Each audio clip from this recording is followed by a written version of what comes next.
சில ஓம் சக்தி குருவடி சரணம் திருவடி சரணம். ஆக்கமும் ஆன்மீகமும் ஒரு அற்புதமான தொழில் நேர்களே சில பேருக்கு கொழுப்பு கட்டி இருக்கும். அதுக்கு ஒரு அருமையான டிப்ஸ் சொல்கிறேன். என்ன அப்படின்னு கேட்டிங்கன்னா, கமலா ஆரஞ்சு உரிக்கிறீங்க, சாப்பிட்றீங்க, தோலை தூக்கி போடுறீங்க. இந்த தோள்களுக்கெல்லாம் வேல்யூ அவ்வளோ இருக்குது. கண்டிப்பாக இந்த ஆரஞ்சு பழத்தில் ஒரு உப்புச்சாறு பண்ணலாம், புளிச்சாறு உங்களுக்கு தெரியும், ஏற்கனவே சொல்லியிருக்கேன். இல்லைன்னா நான் இன்னொரு தடவை சொல்கிறேன். அது பண்ணலாம், நிறைய ஐட்டம் பண்ணலாம்.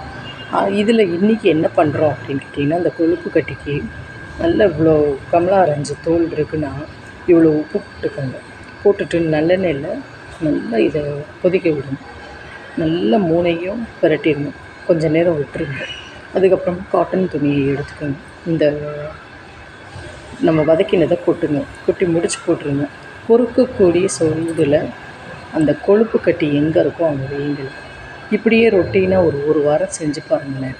நீங்களே ஆச்சரியப்படுவீங்க. கட்டிகள் இருக்கிற இடமே தெரியாமல் மறைஞ்சு போகும். நல்லா கமலா ஆரஞ்சை தோலை இது பண்ணுறீங்க, உப்பை போட்டு வதக்குறீங்க, அதில் கொஞ்சோண்டு நல்லெண்ணெய் விடுறீங்க. நல்லா வதக்கிட்டு அதை முடிச்சு போட்டு கட்டிட்டு பொறுக்கக்கூடிய சூடில் ஒத்தடம் கொடுக்குறீங்க. கொழுப்பு கட்டி இருக்கிற லக்கம் மட்டும் அப்போ கரைஞ்சிடும். கண்டிப்பாக செஞ்சு பாருங்கள் நேர்களே.